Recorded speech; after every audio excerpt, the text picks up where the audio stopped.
Well, welcome everyone. This is session, I think, 5 of KSU Cybersecurity Awareness Day. This is our 7th annual event, but our first time here at the Marietta campus.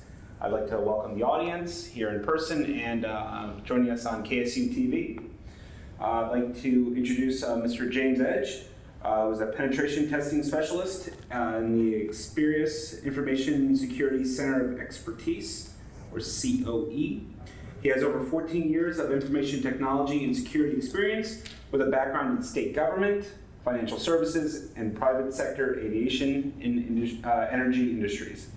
James became an independent contractor in 2010 to bring his 6 years of state government experience as a security auditor and penetration tester to the private sector. James played a primary role in the successful information security assessment and penetration testing of the agencies and universities that manage the education, finances, human resources, transportation, and information technology for the states of Georgia and New York, including this institution in 2008. That's how we first met him. Outside of work, James is actively involved in the Atlanta chapter of the Information Systems Audit and Control Association, or ISACA. James has also been a guest speaker for the ISACA Atlanta and Hudson Valley chapters, the National Association of State Auditors, Comptrollers, and Treasurers. I'm not even going to try and spell out NASAC, I think they pronounce it. Yeah. And the State Universities of New York, or SUNY. The range of presented topics include password security, account management, and wireless security. James has been the instructor for the ISACA Atlanta CISA certification bootcamp for the past 3 years. He's also been a guest lecturer for Kennesaw State University Computer Science and Information Systems, or CSIS, department, and assisted in the Southeast Collegiate Cyber Defense Competition on behalf of the university. Ladies and gentlemen, let's give a big, warm round of applause for Mr. James Edge. Thank you very much, guys. Thank you very much, Chris, for the introduction.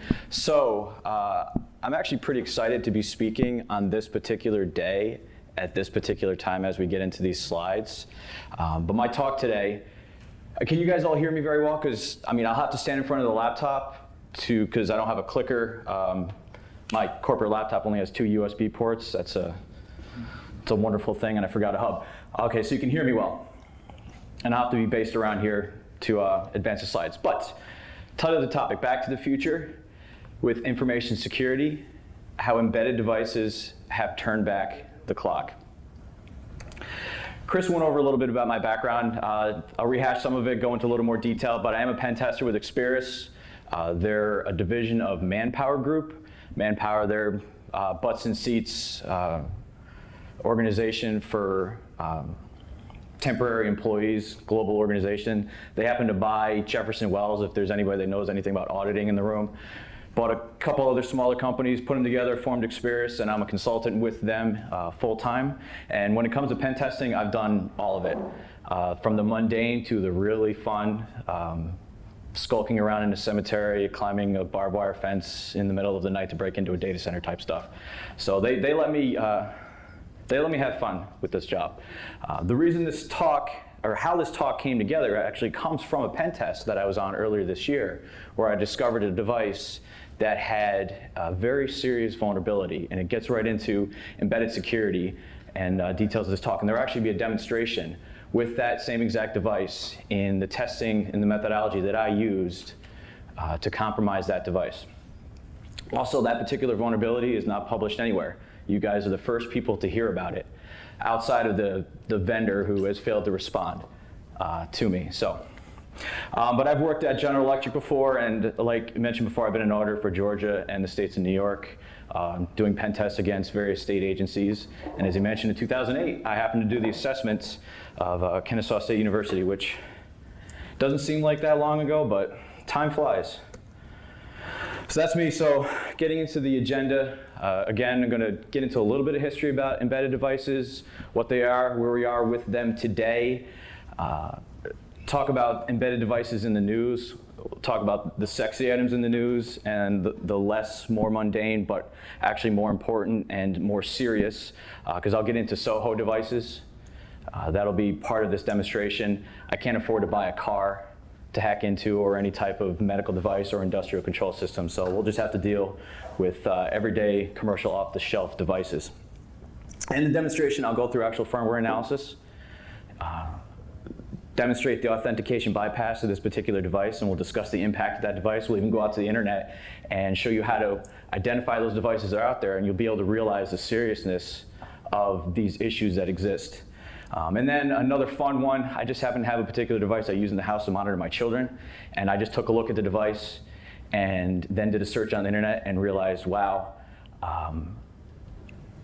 you don't need some far advanced, get into the firmware vulnerability to compromise a lot of these devices. People just aren't changing the passwords, and they just plug them right into the internet. So again, default credentials on the internet. And we'll have time, this is a pretty long session, about 1:15, so we should have time for questions at the end, but if there's any questions throughout, just get my attention, just ask it, shout it out, that's fine. If you don't understand or want more information about what I'm talking about. So, and these images, I literally just type embedded device in Google, pull up Google Images, and this is kind of what a lot of people think of as embedded devices. Circuit boards with different types of connectors, driving a lot of manufacturing, commercial environments. And the straight definition, linked down at the bottom, because I'm not about to invent the definition. It's basically embedded devices are special purpose systems. They are computers, but they're specifically designed to complete a specific task. And as we grow and come to 2015, everybody familiar with the buzzword Internet of Things? Anybody? Everybody? Okay. Fortunately, this is what the media has taken, embedded devices, and created this buzzword, because now, outside of industrial control environment, in the factory setting, embedded devices are actually embedded in everybody's pocket right now. Everybody's got a cell phone, special purpose device. Now more computer than phone, but not that long ago it was very limited in power and processing capability. But now, embedded devices, and the reason I'm discussing this talk is that they really have, with regard to processing power memory, become just miniature computers, and attackers are starting to take advantage and looking into these devices as opposed to PCs, because finally Microsoft and companies like Adobe and Oracle, I mean, it's debatable, and for another talk, kind of gotten their act together with regard to patching. So everybody's personal computer and laptops are more secure than they were a decade or even 2 decades ago, which is where actually the Back to the Future title comes from, is that with these embedded devices, as you'll see, we're going back decades to the mid-90s when our PC computers were vulnerable to all sorts of vulnerabilities. But just to touch on Internet of Things again, they're putting these embedded devices in everything. Your smart TV, you want to see what's in your fridge,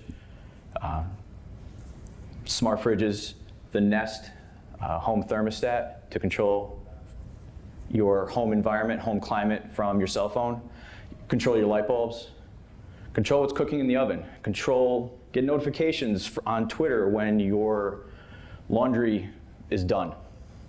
These are all things we really need in our life.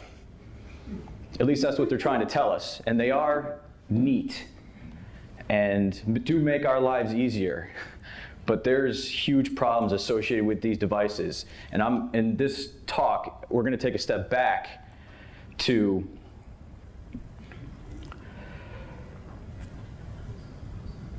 anybody, actually, I'm pretty sure if I can get a show of hands of people born after this movie came out.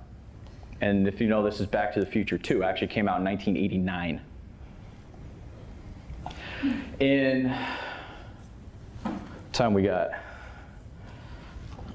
In 50 minutes, Back to the Future will now be in the past. Because at 4:29 today, we're supposed to have flying cars. We're supposed to wear green colanders on our head. That actually is Elijah Wood before he was running around Middle Earth. And we're supposed to look like that. It's a good thing we don't. So, like I said, the theme of this talk, theme of this day, back to the future. So we're going to hop into Delorean, and I'm going to talk about information security from 2 decades ago, because that's where the current state is with embedded device security. It's not 1985, but 95 is still pretty bad, especially since all of these devices are connected to the internet, which is very scary. Even scarier than Jaws 19.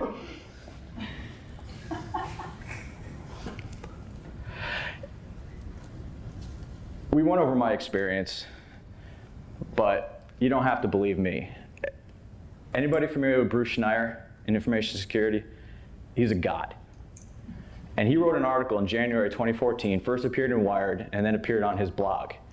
And I pulled 2 lines from that article, and it is an amazing read, and really gets you up to speed on the state of embedded security and where it is today, and the Internet of Things. It's not like what happened in the mid-90s, when insecurity of personal computers was reaching crisis levels. But this time, problem's much worse, because the world is different. All of the devices are connected to the internet. And I will demonstrate that. We will go searching on the internet and find these devices that are insecure. Some recent embedded security news. These are the sexy articles, if anybody's familiar with the Jeep Cherokee hack. The new Jeep Cherokees, you're able to communicate via cellular. It was kind of a stunt hack where they actually had the reporter driving down the highway at 70 miles an hour, hacked into the car remotely, turned on the AC, turned on the radio, then shut down the transmission of the car so that going down the highway, the RPM spiked, but the car wasn't going anywhere. Turned on the windshield wiper fluid and just kept that going to blind the driver. This is all remote. Luckily, Chrysler, or whoever owns them now, quickly fixed that vulnerability. But another one, again, a headline up here, from General Motors wasn't released to the public. The researcher worked with them, and it took them 5 years to fix a similar type of hack through OnStar. Some of the other items I have, it's kind of cut off on the side. The IV pump, the FDA is actually doing a recall on these devices because you can remotely hack into the IV pump and mess with whatever fluids are going into the individual. I mean, if it's a morphine drip and you increase that, your patient's dead. Same thing with insulin pump. And then the last article about the research they did with the Toyota Prius. One of the items they did in that hack, which was interesting, was turn the steering wheel without the user's intervention. Now, all of these are in the news recently, kind of stunt hacks to get the attention of the general public because corporations, companies are just putting out these devices without any thought to security. And I actually have an interesting story. I've actually lived through this as a security analyst working for a Fortune top 5. It's actually top 4. It's General Electric. And I briefly got to sit on, as a security analyst, I got to sit on the meetings for the security, and they were developing their electric vehicle charging stations, which I don't think they ever came out with. And sitting in on these meetings, the developers, they hire lowest common denominator overseas, the software to manage the electric vehicle charging stations. And I remember sitting on the call, and at least to their credit, all that software gets tested and it had to come through my group to review, to get approval. And I remember the argument on the phone with the developer stating that, why do we have to fix these vulnerabilities? We're not using this in-house, we're selling it. And it was web application development. You're talking the OWASP top 10, they hit everything from SQL injection to cross-site scripting in this particular application. That's being developed maybe 3-4 years ago.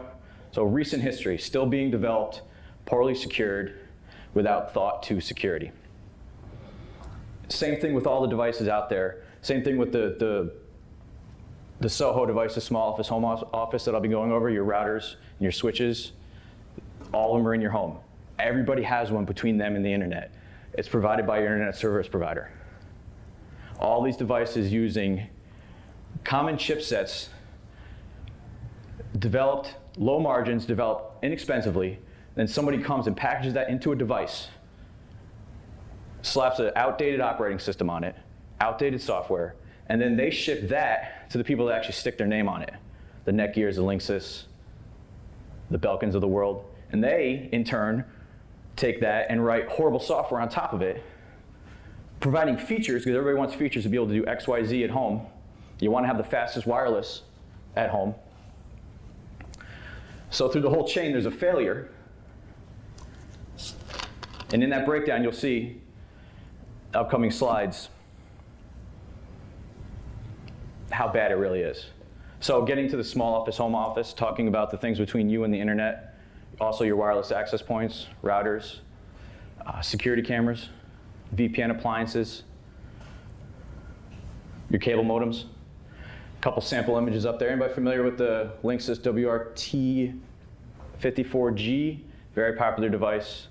The GL they came out with. First device I cracked open and took a soldering iron to. This device right here, I included this picture because this is what AT&T Uverse provided me. I'm trying to think how long I've been in my house. 7 years ago. That's what's between me and the internet.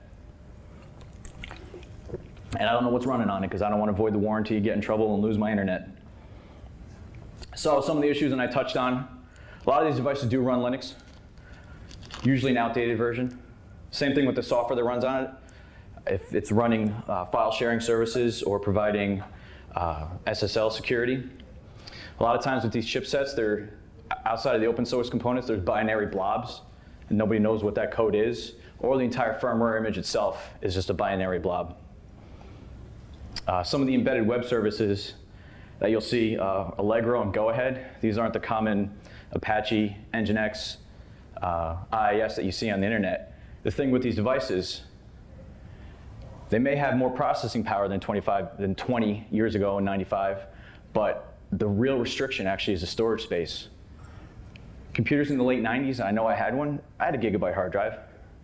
These devices, they're running on 4 or 8 megabytes. If you're lucky and actually able to hack it yourself and replace the flash chip, you can get to 16 megabytes. That's a ton of storage space for these operating systems, but you are limited to how much space you have and they want to pack features in using up-to-date libraries or writing in security functions and including those. It's an issue, it costs money, it takes up space, it's left out. Some of the recent news for the Soho devices, and this is actually very recent news. One of them published this month. So some of the items, as you'll see up here, the misfortune cookie, if you're not familiar with that, that's 12 million devices. That is a lot of devices to control if somebody's to take advantage of that particular vulnerability. So worms are spreading on the internet. A lot of them just take advantage of default credentials. One of them, a group finally, in Symantec, they finally submitted it, open sourced the code. Symantec did a story on it. A bunch of vigilantes wrote a piece of software that went around, spread to various devices connected to the internet and fixed them. Removed the malware that was resident in memory and changed the password. Now that's illegal.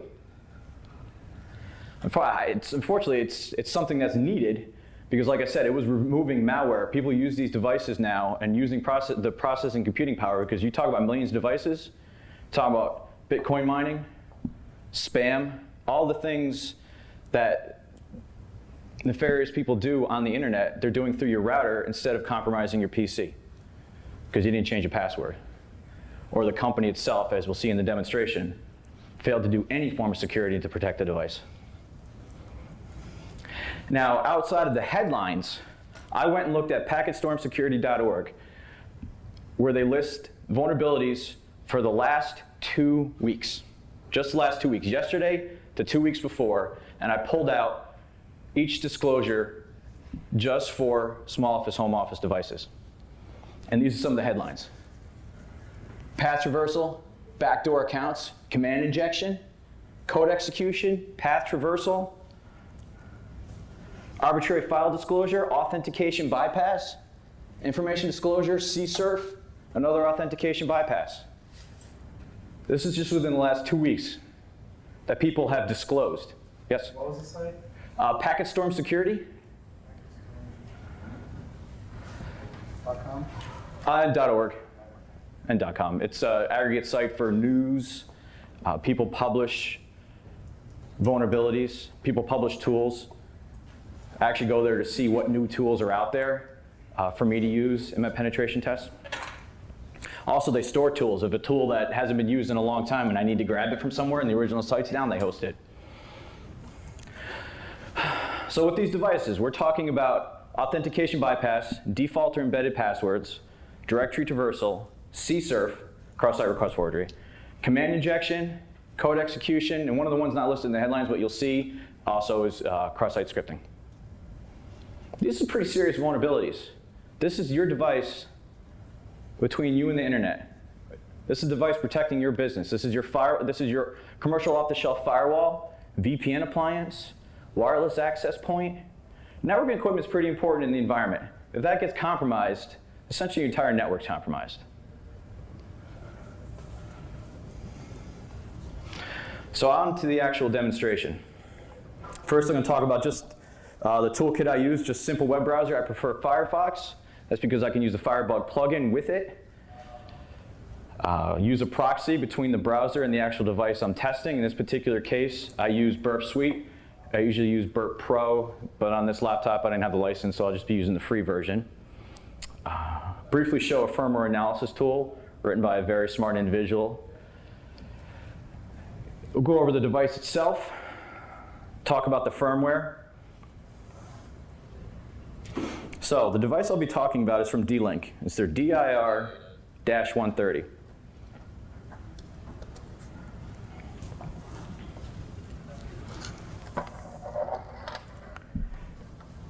I mean, it looks like any other off-the-shelf network switch, but this thing happens to be designed for small businesses as a VPN appliance. Anybody familiar with VPN, virtual private networking? Remotely connect your users to the office. So this is the NetDefend Soho Ethernet VPN router, 8-port switch. There's also a version that comes with antennas. The DIR-330. Is there any difference? Just wireless capability, same firmware, same vulnerability. So I'll briefly go over, before I demonstrate, the steps that I took for this particular vulnerability. I think I mentioned previously, this is something that I discovered on an actual penetration test, an external test. Found this device running, was quite shocked to find it, and from the researcher, the individual that wrote the firmware analysis tool, Craig Hefner, his site, a lot of detail, and the stuff that he's able to do with analysis of firmware is amazing, beyond anything I know at this particular point. But looking at his site, I think I have a screenshot. Yes, this is his latest blog post where I bleeped out. He's a big fan of D-Link. And knowing about this site and listening to security podcasts and seeing him interviewed and his talks, so when I discovered that there was a D-Link device externally accessible, and I did the research on Packet Storm security, I did my Google research this particular device, there was nothing listed that was wrong with this device.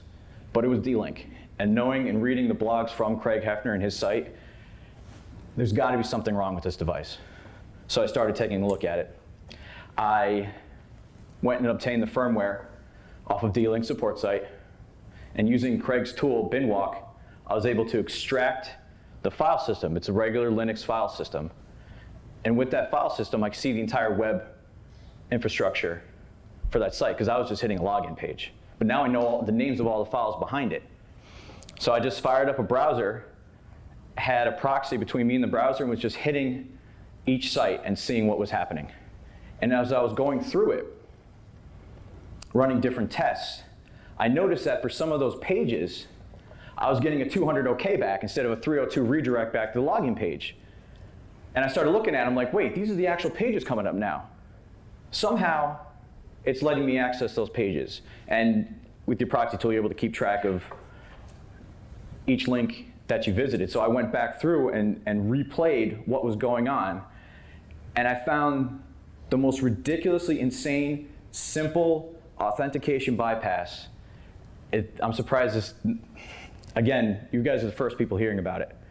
I've reached out to the vendor.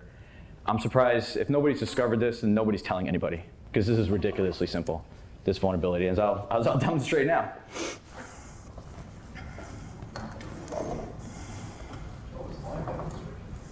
Yes.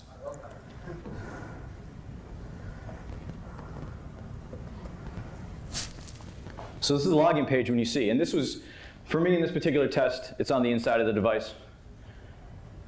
But for the test, during the pen test, it was externally accessible. They had turned on the remote administration option on the device. So when I was playing around, first thing I did, I saw this, firmware version 1.32, went on D-League's website, downloaded the firmware.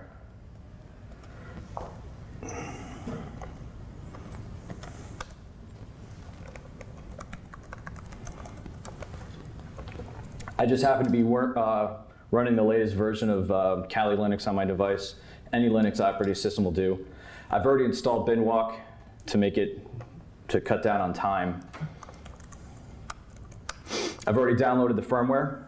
It's a bin file right here. And I've already extracted, but it's just a simple command. What binwalk's able to do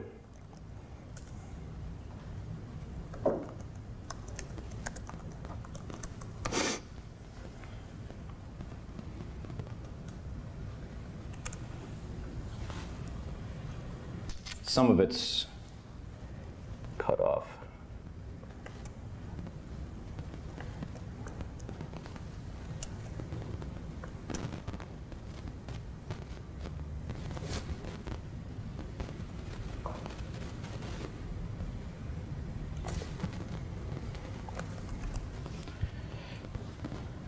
Not ideal, because the line's overrun. But it's able to go through the firmware, and it has a database of hex strings that match certain headers, certain points in the file, and it actually pulls out what those hex values are, and it'll tell you what they match.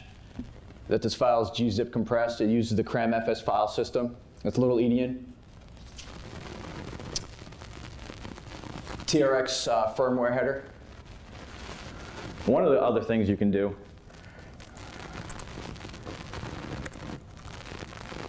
do I have strings? Yes.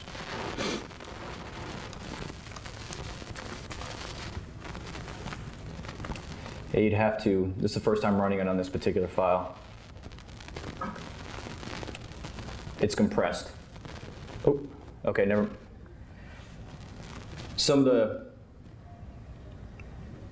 Apparently the file system's not compressed.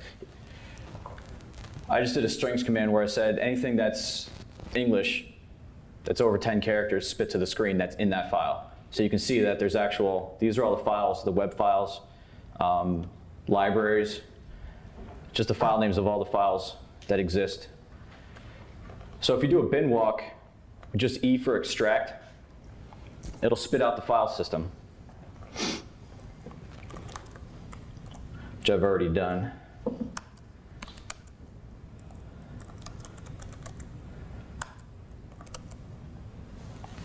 Just your standard Linux file system with your etc, bin, lib, dev, temp, sbin, bin, mount.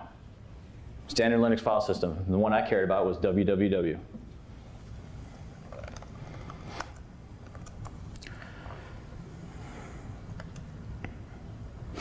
I was able to see every file that I would normally see behind that authentication screen. Interestingly enough, Linux file system, ASP pages, active server pages, Microsoft, older version of Microsoft's. Also, when interacting with this device, all of those ASP pages reference one CGI executable. CGI. Again, the theme Back to the Future, you are going back a couple decades when that was popular in your web applications.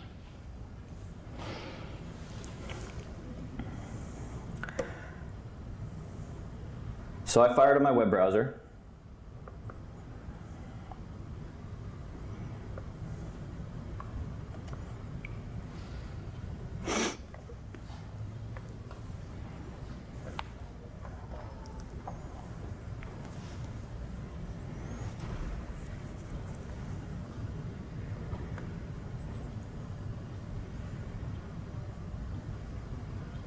And that web browser loaded very slowly. Did I click it?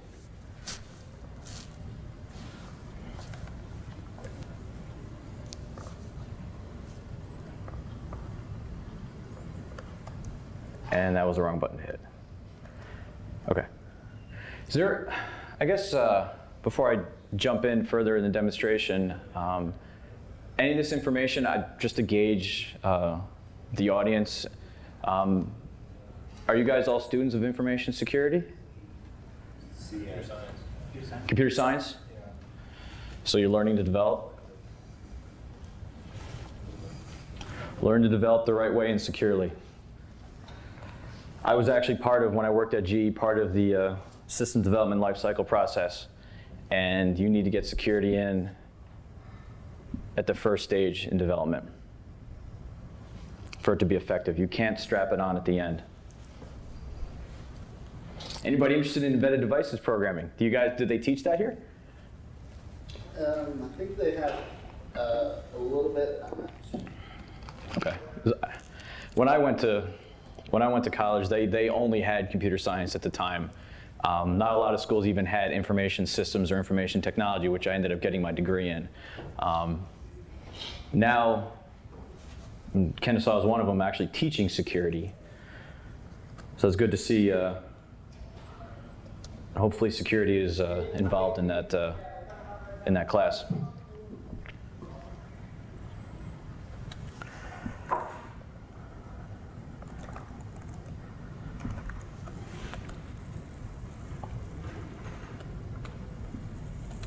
So like I showed you before, this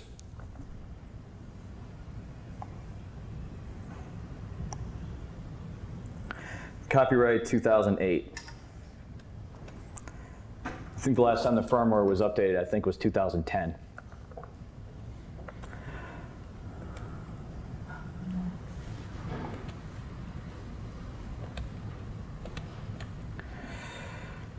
Make sure my browser is going through the proxy. Nope. Much better.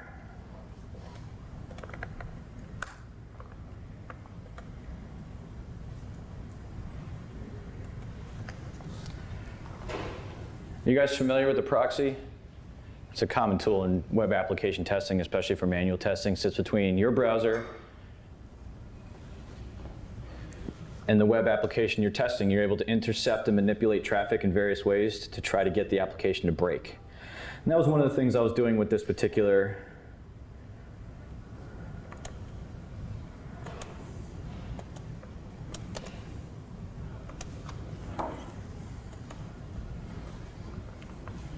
I would spider the host to see what items were available. Not a lot was coming up.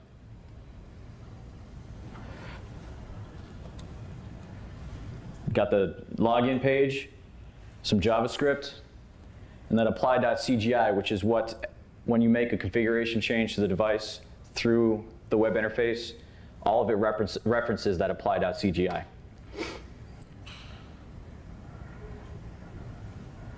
So it was very helpful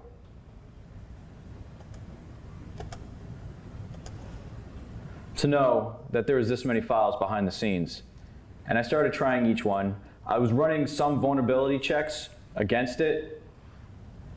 But one of the things, again, doing research, looking at Craig Hefner's site, looking at other vulnerabilities associated with D-Link or just other devices in general with authentication bypass or directory traversal, the first thing you do is start appending some slashes and dots at the end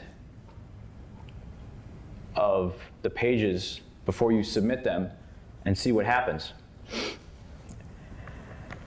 And like I said, when I was testing these pages, I started getting responses back saying that I was in. And while this is not a publicly disclosed vulnerability, I'm not going to knock your socks off. Maybe with the shock, actually, of how simple this authentication bypass is. So I'm going to intercept the authentication. Doesn't matter what username and password I use.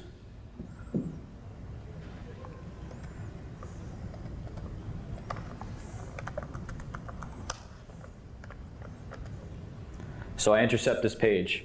The login is referencing that apply.cgi with a bunch of variables being passed to that binary. And all I do is stick a / at the end before I submit it. Now, it comes back with a 404. It doesn't come back with an incorrect login. You can actually see it actually this is kind of a small vulnerability because it demonstrates the file structure /www/apply.cgi/redirect. So I thought nothing of it when this error came up, but then I was hitting other pages. The one I'll show you,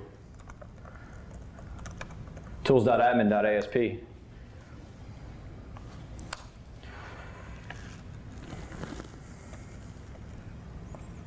Of course, it doesn't work on the first try. Dramatic victory. Let's see, let's intercept it again.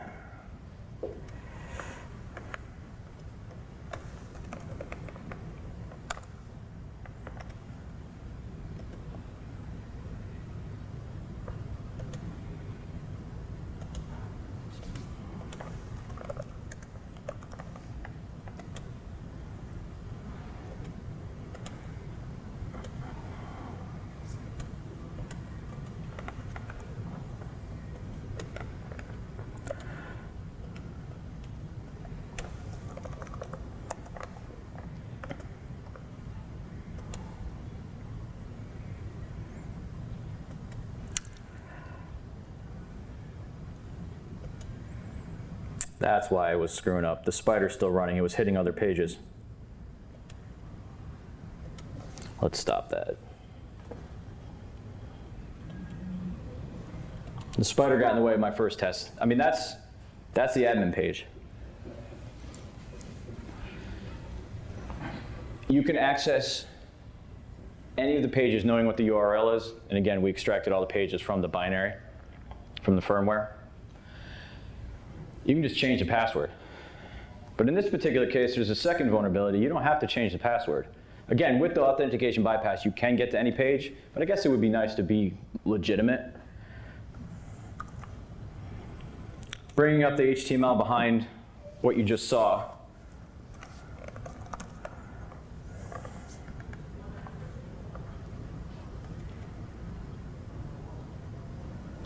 That's not it. Get ID, admin. Let's see.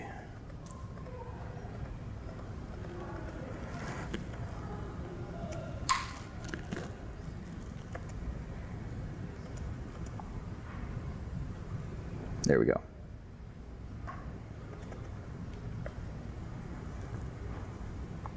Actually, I think it's this one. There's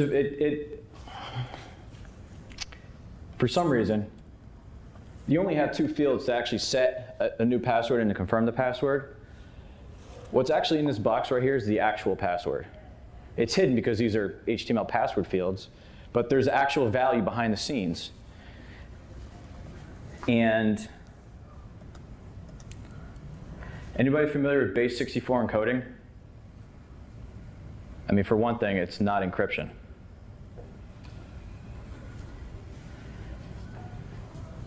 That value's encoded, decoded, password. So that's a second vulnerability associated with this particular device. The fact that it returns the password to you in the password change screen.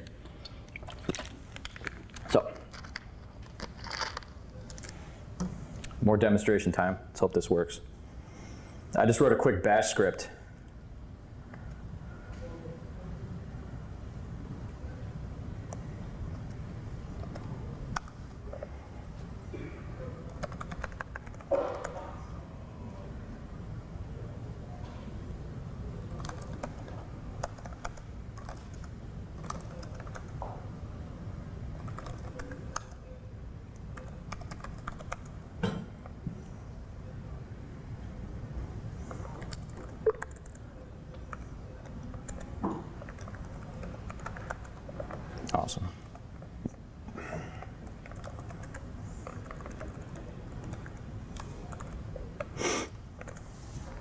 Just a script that goes, you specify the IP address, the port it's running on, and whether it's HTTPS or not. Using just curl, it just makes those two requests. It submits an authentication request with the /, and then asks for the tools admin page. When that comes back, it just does a grep search, maybe awk, I forget. And yep, just a grep for admin password, a quick awk to chop it up, and then I decode that password.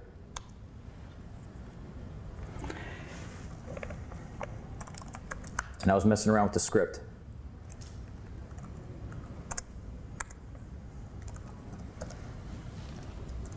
There we go, that's better. So that's the password that I set. Now, this device, disgustingly easy vulnerability associated with it that hasn't been published. Hopefully I'll hear back from the vendor. If not, I'll be submitting this information on Packet Storm Security. Maybe they'll actually fix it. But how serious? How serious is this vulnerability? Anybody here familiar with Shodan? Excellent site for open source intelligence and also just seeing what's out there. They maintain a database of all the devices connected to the internet. And if you know what to search for, Google, it's kind of like Google dorking for network connected devices. Anybody familiar with Google hacks and Google dorking? Type in a specific term to find vulnerabilities, vulnerable websites. Well, Shodan, you're able to search for web servers or other types of FTP servers, mail servers, VPN devices. So it's kind of cryptic on how to use this site. So one of the things to help search for this device to see if there's any out there, I went by the headers of the web server. Let's see. Specifically the login page. Because Shodan's not going to go out and log in and get behind the scenes for every device. It's just going to hit that login page, which happens to be login_pic.asp. So when it hits it, it's going to return. That's not a good example.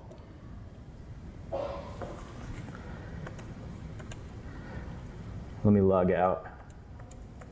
Actually, I'm not even logged in.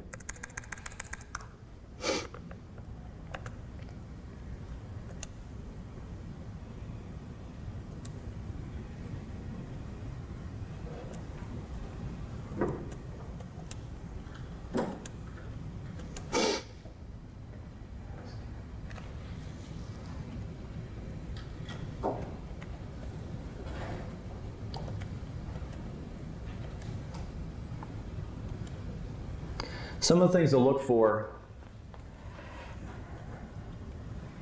Oh, it needs a fail authentication.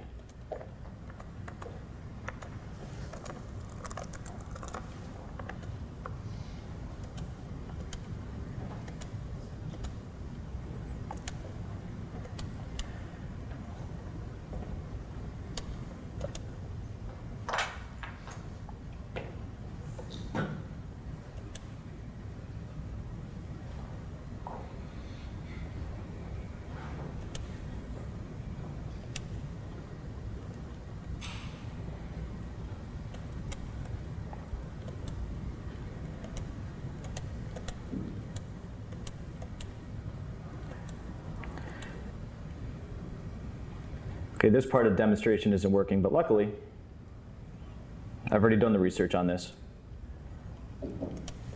And for this particular device, when you fail the login, you do get a 200 OK. I figured out that one of the things that was unique to this device was that it had a content length of 65. That's the size of the response. And I was getting a lot of junk associated with the response, so I wanted to leave out the word server.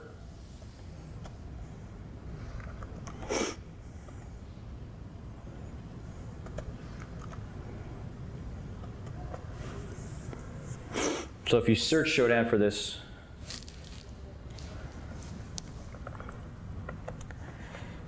Never copy and paste from a Word document.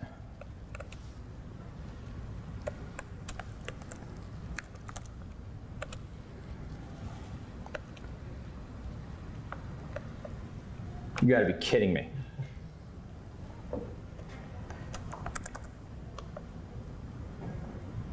Don't go down during my talk.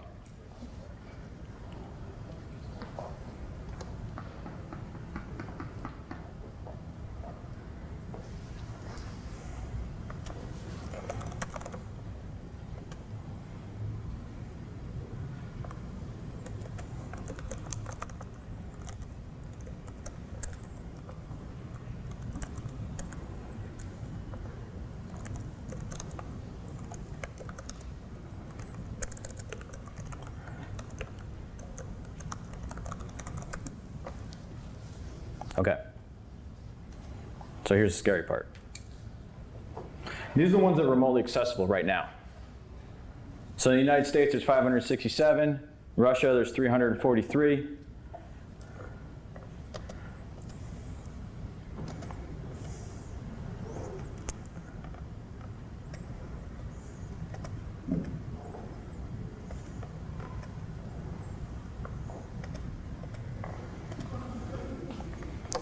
D-Link.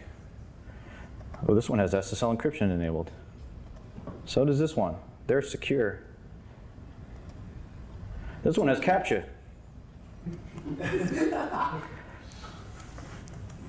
These are all the ones that are remotely accessible. Now I'm just showing the page. This one actually has antennas on it. It's a DIR 330. Each one of these pages is vulnerable. You run that script, you got the password. They're all remotely accessible. Pulling up my vulnerable device.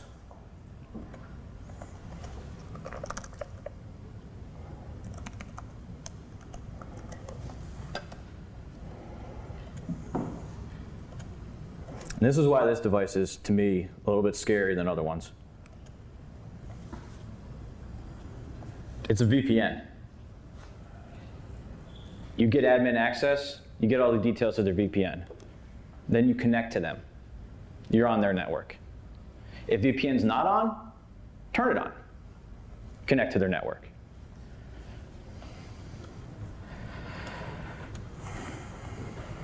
When I looked at Showdown, there's a couple thousand of these devices that are remotely accessible.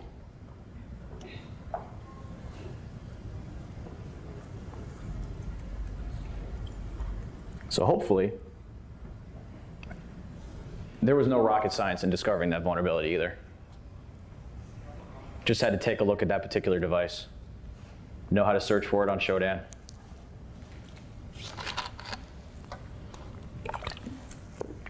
Is there any questions? I suppose the biggest problem with embedded device security is that nobody updates their firmware. That is outside of the fact that they can't write secure code to begin with, updating the firmware is a very difficult process. It's something that can be overcome though. I mean, you couldn't update your PCs in any type of automated fashion until Windows XP with automatic updates. Of course, all these devices are connected to the internet. The firmware process, if there's a hiccup, turns how much are those wireless AC devices? Hundreds of dollars. The one that Craig Hefner looked at, that website that had to bleep out the F word, that was one of those $300 wireless AC devices that he was able to hack and worked with D-Link.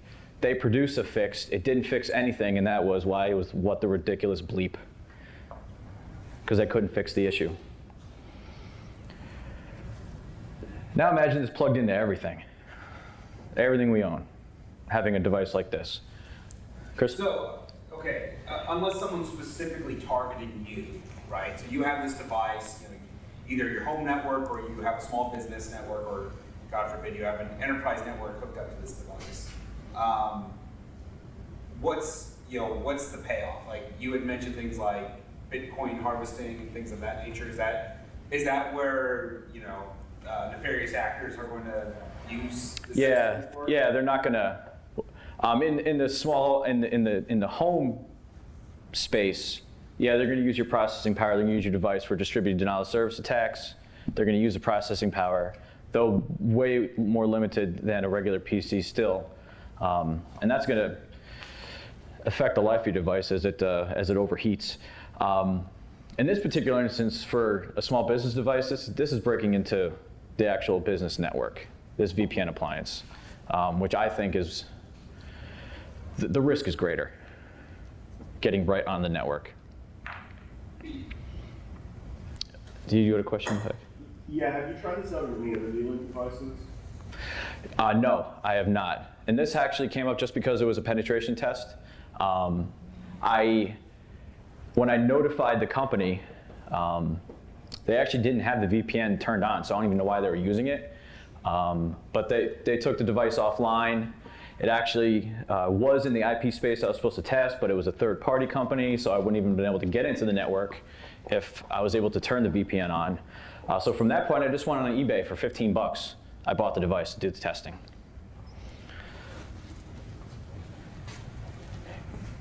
And because of the way these embedded devices are, you're going to have different models, different versions of software, different chipsets for maybe the same device. Does anybody do wireless hacking or testing? Like, to be able to identify a wireless card that works with the software, you just can't go to Walmart and buy a specific version or specific model, because it may be version Rev A, Rev B, version 1, version 2. You want to know until you open the box and read what's on the back next to the MAC address, which version you have and which version will work. They take, again, as I was mentioned before, and if you read the Bruce Schneier article, it talks about it's small margins for these chip manufacturers. And then the device manufacturers themselves, and these are not the D-Links and Netgears. These are people, their name doesn't show up on these devices. They slap them together, they put the OS on it, they make it as cheap as possible, and then they send it to a Netgear, and they develop the software on top of it. So through that whole chain, it's all about profit margin, which is totally understandable. But somewhere in there, security really needs to be the focus, or else we have what we have now, is the same issues rearing their ugly head that happened 2 decades ago, except it's exponentially worse because all the devices are interconnected. Now, that was an actual vulnerability that I discovered. Now I'm going to have one more demonstration. Bring up my slides.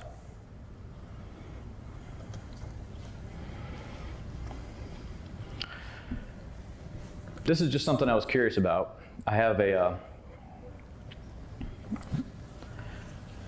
internet-connected webcam. I have one in my son's room, my daughter's room. I got young children. So when I hear crying at night, I'm not getting up out of my room to go see what's going on. I pull up on my cell phone and able to see what's going on. And these particular cameras, very inexpensive. I pulled from Amazon site, I think it's $66. I actually got mine from Deal Extreme, straight from China. A lot of features though. Excellent night vision, microphone, speaker. Works with all your web browsers, works with your mobile device, pan, tilt.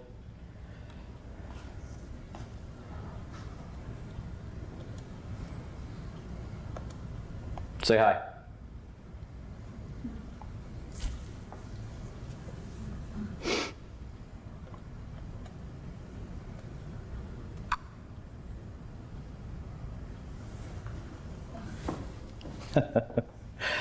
So, if you take this device out of the box, turn it over, it's got a username and password on it. Password, username admin, password is 6/8. Now I did the same thing with this device. It's got a web, what you're seeing on the screen is actually the web user interface. It's just really large.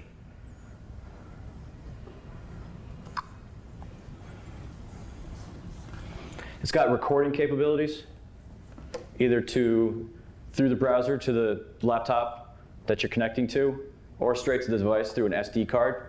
It's wireless and network capable. So I did the same thing, brought it up.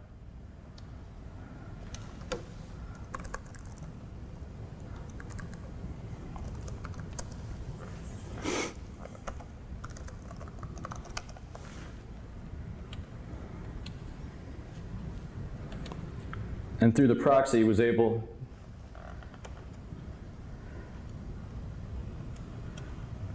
basically identify the response. This is kind of the part I was looking for, because this is the part that Shodan sees when it connects, and it stores that information so that you're able to search for it.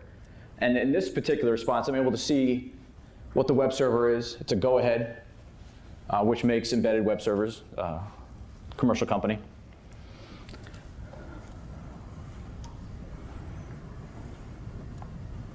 I won't pull up the slide. So in doing my searches, and also it actually made it very helpful that this device defaults to port 81 for its web server. And the response you get back is 401 unauthorized, because it does basic authentication to the device.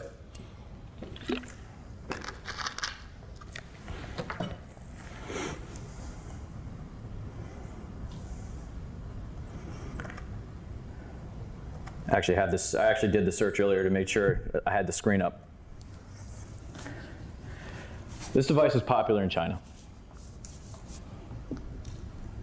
So I only did a search for the 401 unauthorized on port 81 in China. And there's thousands of devices. What this search is showing right now is the first 10. Now, before I was just showing you the login screen for the D-Link devices. For this particular one, you'd actually have to try a username and password. So this is kind of where the demonstration is going to stop.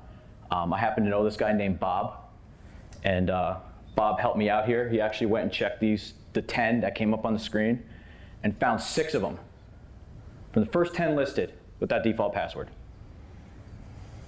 I can't imagine what if Bob wrote a script. And since we can't do it for this particular demonstration, Bob does have some screenshots. Is that his real name? Sure. That is Bob's real name.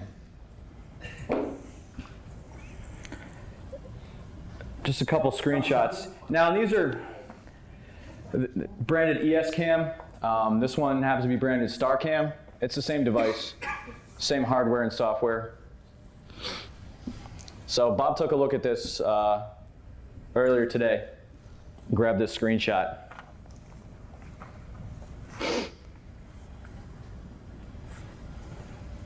Bob took this screenshot as well. Is it the same place? No, different place.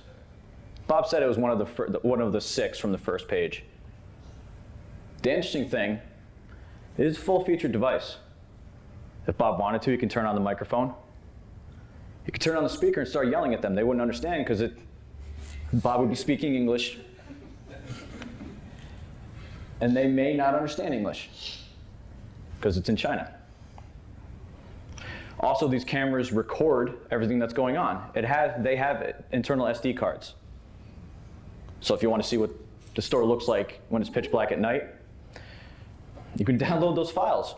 So like this camera can it connects to different places Somebody bought this camera, plugged it into the internet. That's it.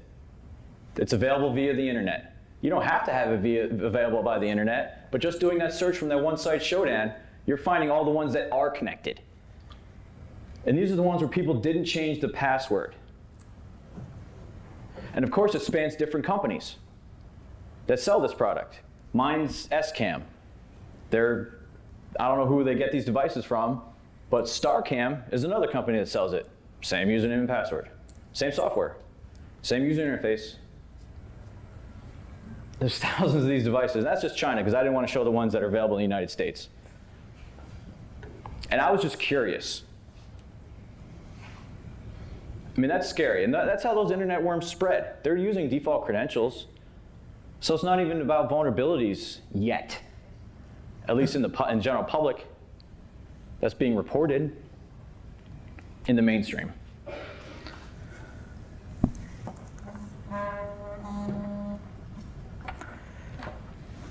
So happy Back to the Future Day.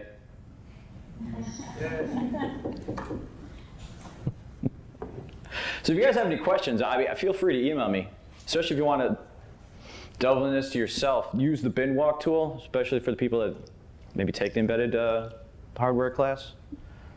So I definitely thank you guys. Any questions? I had a question. Have you seen the Black Hat, I think 2013 video where the guy hacks the security camera live during the panel? No, I have not That is a seen that really one. good if you want to see that. And he uses the same tool, I believe, Benwalk and some other stuff in order to do it. And he does the classic Hollywood hack where he has it loop an image while he takes something that the camera was showing and then he puts it back to normal. It's great. That's pretty cool. There was a news, it did reach the news where somebody hacked into one of these devices that was in a child's room and then started screaming expletives. And I mean, the child was there, the family was all freaked out. Now that's illegal. That is. You can get in trouble doing that. Fortunately, you have Bob to do that for you, right? Yes. And Bob only logged in and took screenshots. Bob didn't scream anything. Could he have deleted any of the files? Yes, you can format the card. Though, forensically, you can take the card out. But yeah, there's an option to format. Wow, that means somebody could have robbed the store and completely replaced the video. They can turn off the recording before they go in. He could have been yelling at him, go get the chips, we need some chips. Seriously. Monitor the situation and then delete that. Or just put a loop in there, and then the clerk gets accused of stealing. Yeah. Yep. So, I mean, not to be all doom and gloom, but I can't wait till all those devices are implanted in us.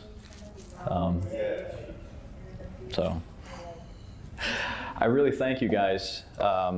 And if you want to hear this again, same time tomorrow at the Kennesaw campus. Be doing the same talk. So, thank you.